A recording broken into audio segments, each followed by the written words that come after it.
കഴിഞ്ഞൊരു 2 ദിവസം മുമ്പേ ഞങ്ങൾ ഹണി കേക്കിന്റെ ഒരു ഔട്ട്ലെറ്റിൽ പോയിട്ടുണ്ടായിരുന്നു കേട്ടോ. അപ്പോൾ ഡ്രീം കേക്ക് ഇറങ്ങിയത് തൊട്ട് കേൾക്കാൻ തുടങ്ങിയിട്ടുള്ള പേരാണ് ഹണി കേക്ക് എന്നുള്ളത്. അപ്പൊ ഇതുവരെ ഹണി കേക്കിന്റെ ഒരു സ്പെഷ്യലിസ്റ്റും ട്രൈ ചെയ്ത് നോക്കിയിട്ടുണ്ടായിരുന്നില്ല. അപ്പൊ എങ്ങനെയായാലും ഞങ്ങൾ ആ ഒരു വഴി പോയപ്പോൾ കോട്ടക്കിലുള്ള ഔട്ട്ലെറ്റിലാട്ടോ, കോട്ടക്കൽ വഴി പോയപ്പോൾ അവിടെയുള്ള ഹണി കേക്കിൽ കയറിയപ്പോൾ ഇഷ്ടം പോലെ അവിടെ കേക്കിനേക്കാളും കൂടുതൽ ഭയങ്കര നല്ല വെറൈറ്റീസ് ഓഫ് മൂസ് ആണ് കേട്ടോ ഉള്ളത്. കാണാനും ഭംഗിയുള്ള മൂസ്. അപ്പൊ ഇതെങ്ങനെയാണ് കഴിച്ചാലും എന്ന് അറിയാൻ വേണ്ടിയിട്ട് ഞങ്ങൾ 4 പേരും 4 വെറൈറ്റീസ് ഓഫ് മൂസ് ഓർഡർ ചെയ്തു കേട്ടോ. എന്നാൽ 4 പേർക്കും 4 ടേസ്റ്റ് ചെയ്യാലോ, ആ ഒരു ഇത് വെച്ചിട്ടാണ് ഓർഡർ ചെയ്തത്. 4 മൂസും നല്ല ടേസ്റ്റ് ഉണ്ടായിരുന്നു കേട്ടോ. അപ്പൊ 2 ദിവസം കഴിഞ്ഞപ്പോൾ വീണ്ടും ആ ഒരു രുചി കഴിക്കണം എന്നുള്ളൊരു ആഗ്രഹം വന്നപ്പോൾ ഞാൻ എന്ത് ചെയ്തു, ആ ഒരു നമുക്ക് തോന്നിയിട്ടുള്ള ആ ഒരു ടേസ്റ്റ് ഒക്കെ വെച്ചിട്ട് ഒന്ന് റെഡിയാക്കി എടുക്കാന്ന് വിചാരിച്ചു കേട്ടോ. അപ്പൊ നോക്കുമ്പോൾ നമ്മുടെ ലേഡീസ് ഫിംഗർ ബിസ്ക്കറ്റ് ഇവിടെ കുറച്ച് ബാക്കി ഇരിപ്പുണ്ട് കേട്ടോ. നമ്മൾ മുമ്പേ ചോക്കോവാള് റെഡിയാക്കാൻ വേണ്ടിയിട്ട് വാങ്ങി വെച്ചതായിരുന്നു. അപ്പോൾ ഒന്ന് റെഡിയാക്കിയപ്പോൾ ബാക്കിയുള്ളതാണ് കേട്ടോ. അത് ഞാനൊരു എയർ ടൈറ്റ് ആയിട്ടുള്ള കണ്ടെയ്നറിൽ ഇട്ട് വെച്ചതുകൊണ്ട് തണുത്ത് പോയിട്ടൊന്നുമില്ല. ഇനി ഇതാ റെഡിയാക്കാൻ വേണ്ടിയിട്ട് ആദ്യം ഞാൻ കുറച്ച് കോഫി റെഡിയാക്കി എടുക്കുകയാണ്. അപ്പോൾ ബൗളിലേക്ക് 2 ടീസ്പൂൺ പഞ്ചസാര ചേർത്ത് കൊടുത്തിട്ടുണ്ട്. പിന്നെ നമ്മുടെ ബ്രൂ കോഫി ഉണ്ടല്ലോ 2 രൂപയുണ്ട്, അതിന്ന് ഒരു 1/4 ടീസ്പൂണോളം ഇതിലേക്ക് ചേർത്ത് കൊടുത്തിട്ടുണ്ട്. ഇനി നല്ല തിളച്ച വെള്ളം കൂടെ ഇതിലേക്ക് ഒഴിച്ചു കൊടുത്തിട്ട് ഇളക്കി കൊടുക്കാം. അപ്പോൾ അതാ കോഫി റെഡിയായി. ഇനി ഇത് ചൂടാറാൻ വേണ്ടിയിട്ടൊന്ന് മാറ്റി വെക്കണം കേട്ടോ. ചൂടാറിയതിന് ശേഷം മാത്രമേ ഉള്ളൂ ഇത് എടുക്കുക.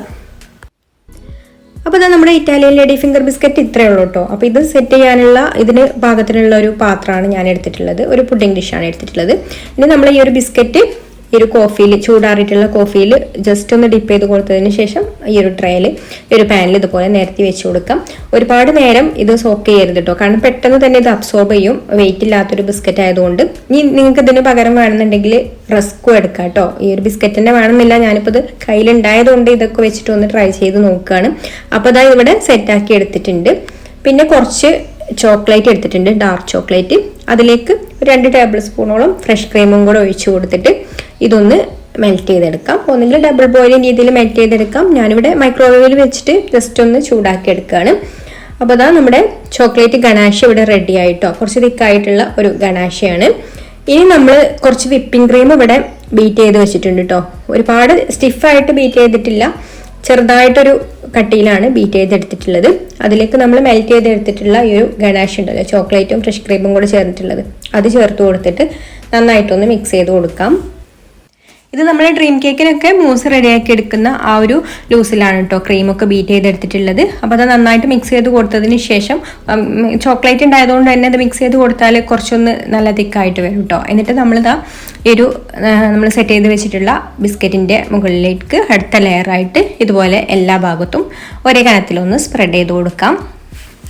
ഇനി നമുക്കിത് സെറ്റ് ആവാൻ വേണ്ടിയിട്ടൊന്ന് ഫ്രിഡ്ജിലേക്ക് വെക്കാം. പിന്നെ ഇതാ ഒരു പാൻ അടുപ്പത്ത് വെച്ചിട്ടുണ്ട്. അതിലേക്കൊരു 1/4 കപ്പ് പഞ്ചസാര ചേർത്ത് കൊടുക്കുന്നുണ്ട്. ഇതൊന്ന് കാരമലാക്കി എടുക്കാൻ പോവാണ് കേട്ടോ.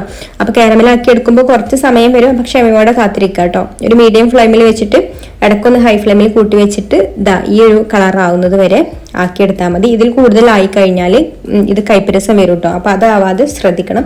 ഈ ഒരു കളറായി കഴിഞ്ഞാൽ നമുക്കിത് ലോ ഫ്ലെയിമിൽ വെക്കാം. എന്നിതിലേക്ക് 1 ടേബിൾ സ്പൂണ് ബട്ടറും കൂടെ ചേർത്ത് കൊടുക്കുന്നുണ്ട്. അൺസാൾട്ടഡ് ബട്ടറാണ് കേട്ടോ. ബട്ടർ ചേർത്ത് കൊടുത്തിട്ട് നന്നായിട്ടൊന്ന് മിക്സ് ചെയ്ത് കൊടുക്കുക, ബട്ടർ ഒന്ന് മെൽറ്റായി കിട്ടാൻ വേണ്ടിയിട്ട്. ഇപ്പോൾ ഇതാ ബട്ടർ മെൽറ്റായി വന്നിട്ടുണ്ട്. ഇനി നമുക്കിതിലേക്ക് ആവശ്യത്തിനുള്ള ഫ്രഷ് ക്രീം ചേർത്ത് കൊടുക്കാം. അപ്പോൾ ഫ്രഷ് ക്രീമൊക്കെ ചേർത്ത് കൊടുക്കുമ്പോൾ നമുക്കിതിൻ്റെ കൺസിസ്റ്റൻസി നോക്കിയിട്ട് അതിനനുസരിച്ചിട്ട് ചേർത്ത് കൊടുക്കാം കേട്ടോ. അപ്പോൾ ഞാനിപ്പോൾ ഇവിടെ ഒരു 1/3 കപ്പ് ഫ്രഷ് ക്രീമാണ് ഇതിലേക്ക് ചേർത്ത് കൊടുത്തിട്ടുള്ളത്. പിന്നെ ഒരു 1/4 കപ്പ് വെള്ളവും കൂടെ ചേർത്ത് കൊടുത്തിട്ട് നന്നായിട്ടൊന്ന് മിക്സ് ചെയ്ത് കൊടുക്കാം. ആ ഒരു കട്ടിയൊക്കെ പാകമാവാൻ വേണ്ടിയിട്ടാണ് കേട്ടോ നമ്മൾ വെള്ളം ചേർത്ത് കൊടുത്തിട്ടുള്ളത്. ഇനി നന്നായിട്ടൊന്ന് മിക്സ് ചെയ്ത് കൊടുക്കാം. അപ്പോൾ നമ്മുടെ ബട്ടർസ്കോച്ച് സോസ് ഇവിടെ റെഡി ആയിട്ടുണ്ട്. ഇനി ഈ സോസിന്റെ ഫ്ലേവർ മാത്രമല്ല കേട്ടോ ഇതിൽ നിൽക്കുന്നത്, വേറൊരു ഫ്ലേവറും കൂടെ നമ്മൾ കൊടുക്കുന്നുണ്ട്. അതാണ് ഈ ഒരു സോസിനെ ഒന്ന് സ്പെഷ്യൽ ആക്കി എടുക്കുന്നത്. പിന്നെ ഇതിൽ കട്ടി കുറവാണെന്നുണ്ടെങ്കിൽ നിങ്ങൾക്ക് ഫ്രഷ് ക്രീം ചേർത്തിട്ടൊക്കെ അഡ്ജസ്റ്റ് ചെയ്യാം കേട്ടോ. അപ്പോൾ അതിനനുസരിച്ചിട്ട് തണുത്ത് കഴിഞ്ഞാൽ ഒന്നും കൂടെ കട്ടിയായിട്ട് വരും. അപ്പോൾ നമ്മുടെ ആവശ്യത്തിനനുസരിച്ചിട്ടുള്ള ഒരു തിക്നെസ്സിലാക്കി എടുക്കാം. ഇനി നമ്മൾ നല്ലൊരു ഫ്ലേവർ കൂട്ടാൻ വേണ്ടിയിട്ട് ഇതിലേക്ക് നമ്മൾ നേരത്തെ എടുത്തിട്ടുള്ള ബ്രൂ കോഫി ഉണ്ടല്ലോ, അതിന്ന് കുറച്ച് ചേർത്ത് കൊടുത്തിട്ട് നന്നായിട്ടൊന്ന് മിക്സ് ചെയ്ത് കൊടുക്കാം. മിക്സ് ചെയ്തിട്ട് ഫ്ലേവർ നോക്കിയിട്ട് അതിനനുസരിച്ചിട്ടുള്ള കോഫി പൗഡർ ചേർത്ത് കൊടുക്കാം കേട്ടോ. പിന്നെ നമ്മളിത് ഫ്ലെയിം ഓഫ് ആക്കിയിട്ടാണ് കോഫി പൗഡർ ചേർത്ത് കൊടുത്തിട്ടുള്ളത്. ചൂടായിട്ടുള്ള സോസിലേക്ക് കോഫി പൗഡർ ചേർത്ത് കൊടുത്തിട്ട് മിക്സ് ചെയ്ത് കൊടുത്താൽ മതി. ഇനി ഇതൊന്ന് ചൂടാറാൻ വേണ്ടിയിട്ട് മാറ്റി വെക്കാം. നന്നായിട്ട് ചൂടാറി വന്നതിന് ശേഷം നമ്മളിതാ ഈ ഒരു തണുത്ത് വന്നിട്ടുള്ള ക്രീമിന്റെ മുകളിലേക്ക് ഈ ഒരു സോസ് ഒഴിച്ചു കൊടുക്കാം. ഇതും തണുത്ത് കഴിഞ്ഞാൽ ഒന്നും കൂടെ നല്ല തിക്കായിട്ട് തന്നെ കിട്ടും കേട്ടോ, നല്ലൊരു ലെയർ ആയിട്ട് തന്നെ കിട്ടും. അപ്പോൾ അതാ മുഴുവനായിട്ട് തന്നെ ഒഴിച്ചു കൊടുത്തിട്ടുണ്ട്. ഇനി കാണാനൊരു ഭംഗിക്ക് വേണ്ടിയിട്ട് ഞാൻ കുറച്ച് ചോക്ലേറ്റ് സിറപ്പ് വെച്ചിട്ട് ഇതുപോലെ ഒന്ന് ആക്കി കൊടുക്കുന്നുണ്ട് കേട്ടോ. അപ്പോൾ ഡെക്കറേഷനൊക്കെ നിങ്ങളുടെ ഇഷ്ടത്തിനനുസരിച്ച് ചെയ്യാം. ഇനിയിപ്പോൾ ഡെക്കറേഷൻ ഇല്ലെങ്കിലും കുഴപ്പമൊന്നുമില്ല, നല്ല ടേസ്റ്റ് തന്നെയാണ് കഴിക്കാൻ വേണ്ടിയിട്ട്.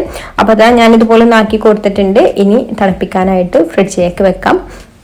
ഇപ്പൊ ഇതാ ഇത് നന്നായിട്ട് തന്നെ സെറ്റായി വന്നിട്ടുണ്ട്. നന്നായിട്ട് തണുപ്പോട് കൂടിയിട്ട് തന്നെ സെർവ് ചെയ്യാം കേട്ടോ. നല്ല ടേസ്റ്റ് ഉണ്ട് കഴിക്കാൻ വേണ്ടിയിട്ട്. ആ ഒരു കാരമലിന്റെയും ബട്ടറിന്റെയും ചോക്ലേറ്റിന്റെയും കോഫിയുടെയും എല്ലാ ഫ്ലേവറും കൂടെ ഒന്നിച്ച് നിൽക്കുന്ന ഒരു ഡെസേർട്ടാണ് കേട്ടോ ഇത്. വീഡിയോ ഇഷ്ടമായിട്ടുണ്ടെങ്കിൽ ലൈക്ക് ചെയ്യാനും ചാനൽ ഒന്ന് സബ്സ്ക്രൈബ് ചെയ്യാനും മറക്കല്ലേ. Thank you for watching.